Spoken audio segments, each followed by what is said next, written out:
Well, over the next 7 weeks, we want to revisit the last sayings of Jesus. We don't want to take this opportunity lightly. We don't want to take these next 7 weeks lightly. We want to consider the momentous occasion that this was, the crucifixion of Jesus. So we invite you to the western side of Jerusalem, to the place that they call the Skull, and let's together remember and consider the last sayings of Jesus from the cross. The night before Jesus was crucified, he and his disciples were in the Garden of Gethsemane, just outside of the city of Jerusalem. The disciples' stomachs were full from a large Passover meal that evening. And the moon, the full moon of Passover, cast an eerie shadow in the garden as you could see the twisted olive trees that dotted the landscape. And then, out of the darkness, a lantern approached.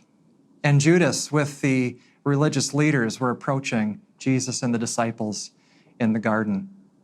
Jesus would eventually be led to Caiaphas' place on the western side of Jerusalem, where he would await trial the next morning. And the verdict came in after Jesus met with the Sanhedrin. The verdict was, crucify him. This is Luke's account of the crucifixion. When they came to the place called the Skull, they crucified him there along with the criminals, one on his right and the other on his left. Jesus said, "Father, forgive them, for they know not what they are doing."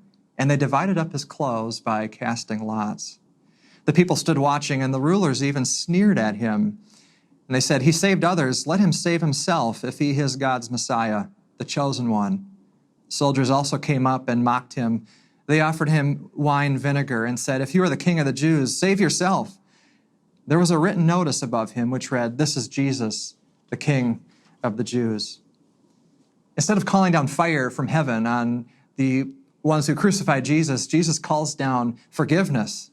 The forgiveness that Jesus models here reflects the heart of the cross, the heart of what Jesus accomplished for us on the cross. And if you listen closely here, you can also hear some of the Old Testament passages that are reflected in Jesus' crucifixion, which further elaborates on just what Jesus accomplished for us.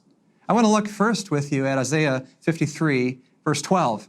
And here's what Isaiah says. It says, "Therefore I will give him a portion among the great, and he will divide the spoils with the strong, because he poured out his life unto death and was numbered with the transgressors. For he bore the sin of many and made intercession for the transgressors." Just as the suffering servant in Isaiah 53, verse 12, was numbered with the transgressors, look at who Jesus was crucified with. He was crucified with two criminals, one on his right and the other on his left. The two criminals were bearing the weight of their own sins, but Jesus was bearing the weight of the sins of others. And like the servant in Isaiah who made intercession for the transgressors, Jesus made intercession for those who crucified him. The second passage that I think really helps us understand the crucifixion in the Old Testament is from Psalm 22, verses 16 to 18. Listen to what David says. He says, "Dogs surround me, a pack of villains encircles me. They pierce my hands and my feet. All my bones are on display. People stare and gloat over me. They divide my clothes among them and cast lots for my garment." The soldiers who crucified Jesus cast lots for Jesus' clothing. And notice also how Luke describes the crucifixion, echoing this passage from the Psalms. It says, "The people stood watching, and the rulers even sneered at him," speaking about Jesus. And then they begin to use titles of Jesus, such as God's Messiah, the chosen one, the King of the Jews. And the great irony is that all of these titles are, in fact, true. And it's because of these titles, because of who Jesus is, that he's able to say, "Father, forgive them, for they know not what they are doing." If we listen to Jesus' words closely, I think we can learn two different things. The first one is that there is no sin that is beyond the reach of God's grace. The very ones who drove the nails into Jesus' hands, Jesus says, "Father, forgive them, for they know not what they are doing." Maybe you're watching this and you haven't stepped foot into a church for a long time.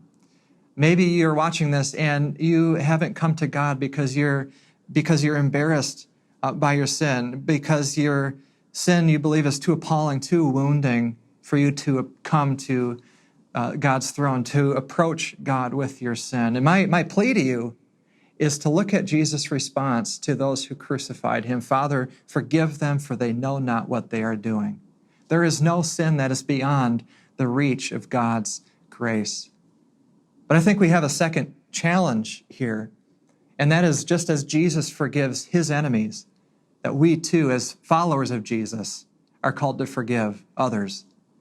If the Messiah, the chosen one, the King of Israel, can extend forgiveness to the ones who crucified him, then we too are called to extend forgiveness to our enemies.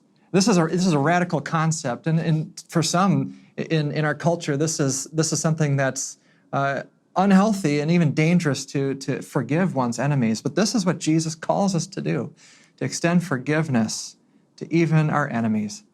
This is what it means to be a follower of Jesus, to follow his example, even when it is difficult.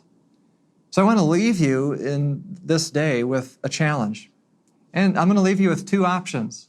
The first option is to perhaps consider what sin in your life it is that you need to confess. What sin have you been clinging to and perhaps trying to cover that you have been too embarrassed or too worried about what God's going to say if you brought that sin into the light? To consider Jesus' response to those criminals. And I want you to write down that sin on a piece of paper, just you and God in this moment. And then I want you to read that out loud and confess that sin to God, but then tear it up and throw that piece of paper in the trash as a reminder that Jesus has dealt with that sin on the cross. So that's one challenge. The other one is to consider, is there someone in your life who you need to extend that radical type of forgiveness towards? Is there someone in your life who has offended you? And then you're still harboring that anger and bitterness towards that other person. Take a moment, the next 5 minutes, and ask that they would experience the same type of grace that Jesus has shown you. Ask that they would experience the same type of grace that Jesus showed those who crucified him. Because when we ask this prayer for someone who has offended us, who has hurt us, we no longer have an enemy, because we see them as one who is also in desperate need of God's grace, just like we are. So I'd encourage you to take the next 5 minutes, consider one of these challenges as we reflect on these first words of Jesus from the cross.